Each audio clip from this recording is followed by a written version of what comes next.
There Ain't No Forgetting is arguably your greatest hit. It was your biggest song in the charts. If I remember right, it's your only golden record for a single. Uh, can you tell me anything about the song? Was there an inspiration at all when you wrote the song? Actually, I had one more gold record. Oh, Anyway, can I tell you about the inspiration yeah. for the song? Was there an inspiration for this particular I song? think, like most people that write songs like this, I'd gone through a rough patch in relationship, and that's just the way.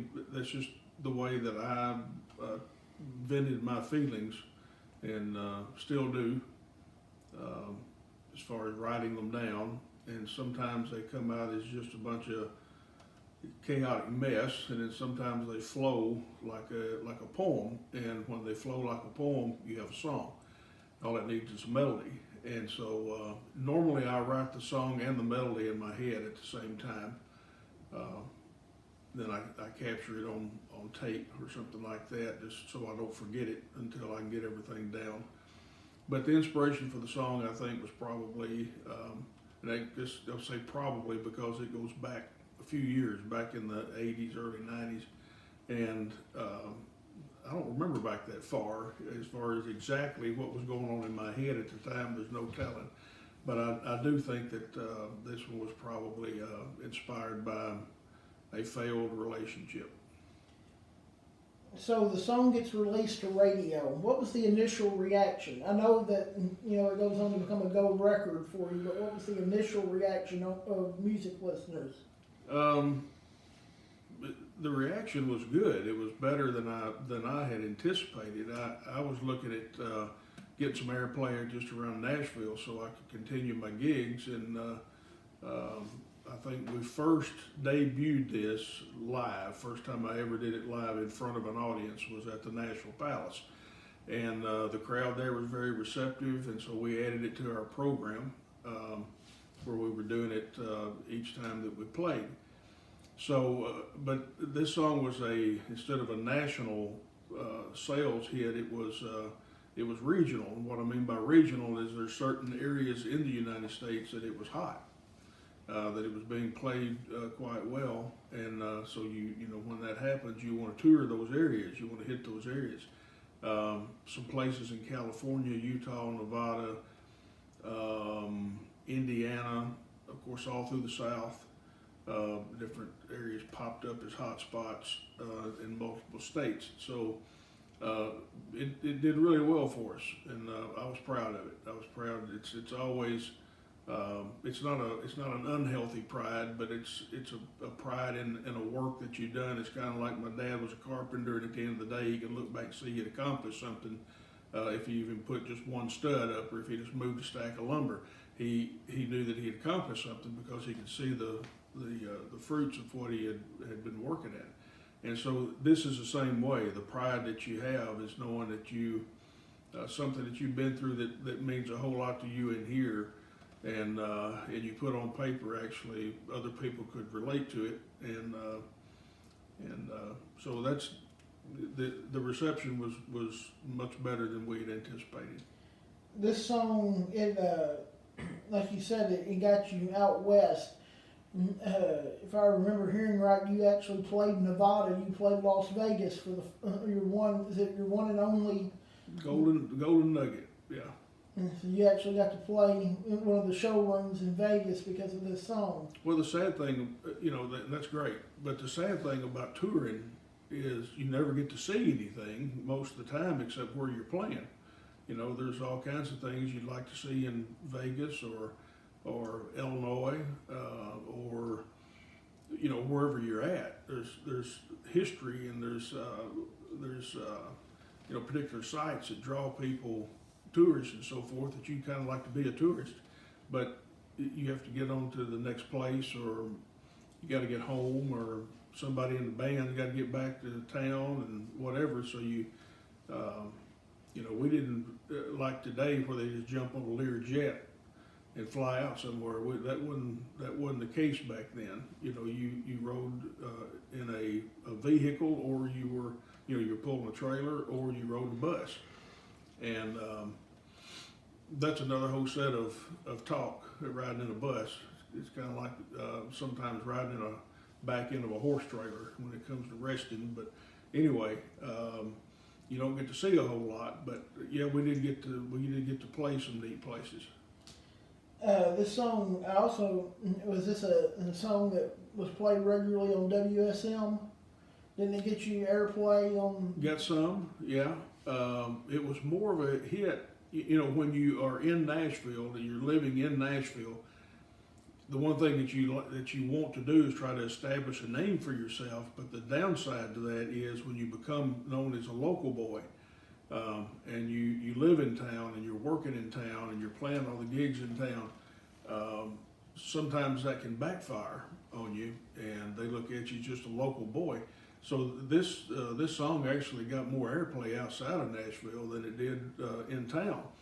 Now, it was the effects of the out-of-town reception to this song that got me more gigs in Nashville. But it doesn't necessarily mean more airplay in Nashville, if that makes sense. The song, There Ain't No Forgetting, was it, how did other artists, other people that you were working with at the time, how did they react to the song? I know that was Del Reeves, he was the producer of that track, wasn't he? Yes, one of the cuts. The original cut was done just outside of Nashville, suburb of Nashville, at Randy Carter's studio, I believe. No, it wasn't either. It was in Madison. It wasn't at Randy's. But anyway, we had some help even back then with some really good pickers. But Dale produced, I believe it was All Night Bar and There Ain't No Forgetting, that he produced it. We did it the same night, this one particular night. But anyway, had some good pickers. That makes a difference when you got some guys that are really hot and really energetic and want to play. And so anyway, we had a good time with it in the studio and enjoyed the reception outside the studio at our live shows. And who played on the original? You remember some of the people who played my goodness. on the original had a twin fiddles kickoff. There was jump, jump, jump, and of course the final mix at the time there was a surge of a different sound that was coming to Nashville, and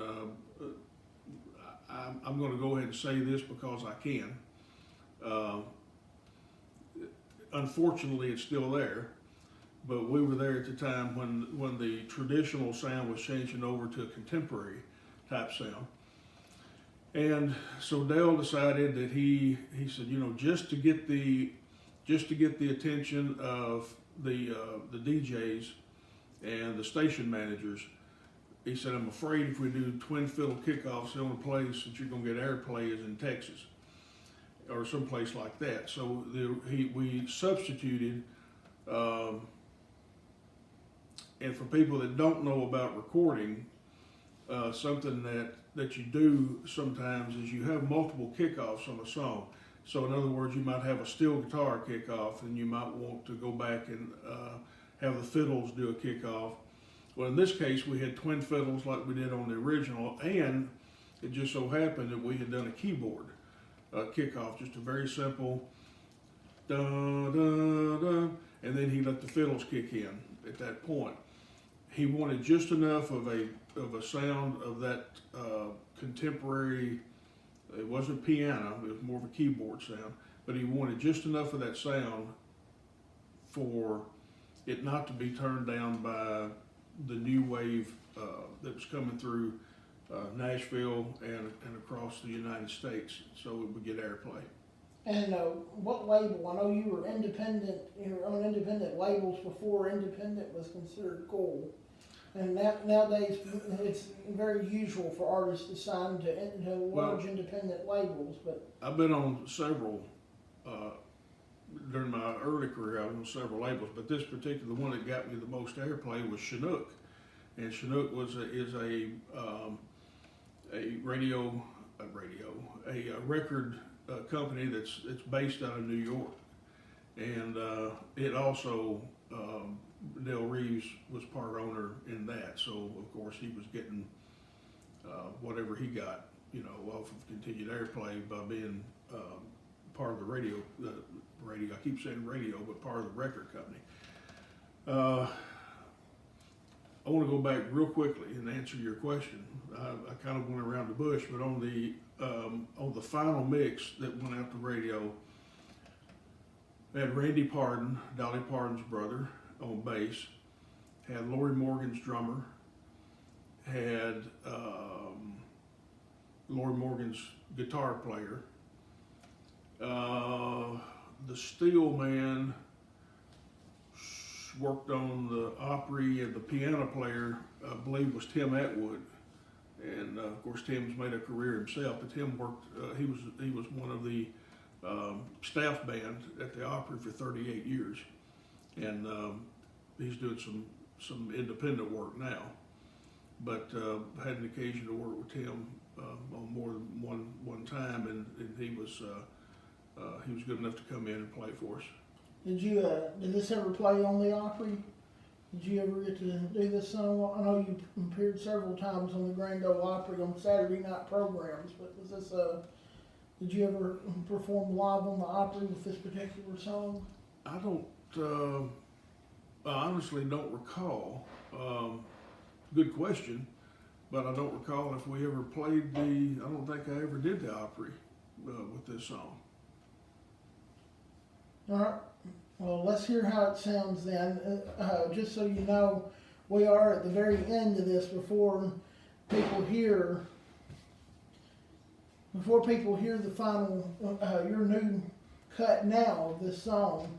They will hear a clip, a snippet of what the final cut sounded like from the 80s. Oh my goodness, my voice was let's just say it's got deeper. Yeah. Well, let's hear how it sounds today. All right. I lie to myself and say I'll forget.